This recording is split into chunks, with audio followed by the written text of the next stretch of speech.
മറുനാടൻ മലയാളി ഉടമയും എഡിറ്ററുമായ ഷാജൻ സ്കറിയെ തൊടുപുഴയിൽ വെച്ച് മർദ്ദിക്കുന്നതിന്റെ ദൃശ്യങ്ങൾ പുറത്തുവന്നു.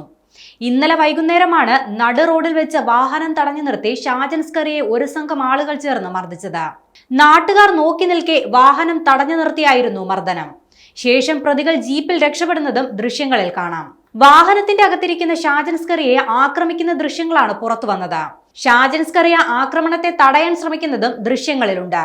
ഷാജൻ സ്കറിയുടെ പിന്നിലുണ്ടായിരുന്ന വാഹനത്തിലുണ്ടായിരുന്നവർ പകർത്തിയ ദൃശ്യങ്ങളാണ് പുറത്തു വന്നത്. അക്രമികളെ പുറത്തുണ്ടായിരുന്നവരിൽ ചിലർ തടയാൻ ശ്രമിക്കുന്നതും ദൃശ്യങ്ങളിലുണ്ട്.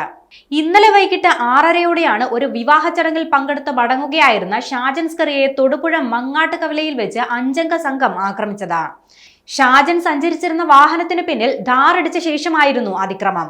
CPM പ്രവർത്തകരാണ് ആക്രമിച്ചതെന്നാണ് പോലീസ് വ്യക്തമാക്കുന്നത്.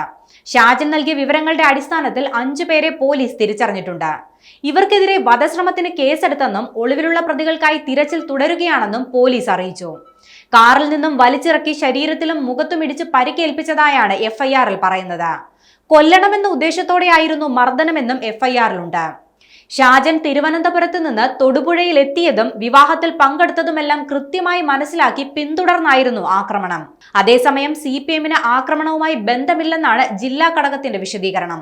പ്രതികൾക്കെതിരെ ഗുരുതര വകുപ്പുകൾ ചുമത്തിയെങ്കിലും അറസ്റ്റ് വൈകുന്നത് മുൻകൂർ ജാമ്യത്തിന് സൗകര്യമൊരുക്കാനാണെന്നാണ് ആരോപണം. പരിക്കേറ്റ് തൊടുപുഴയിലെ സ്വകാര്യ ആശുപത്രിയിൽ കഴിയുന്ന ഷാജൻ സ്കറിയുടെ ആരോഗ്യനില തൃപ്തികരമാണെന്ന് ആശുപത്രി അധികൃതർ അറിയിച്ചു.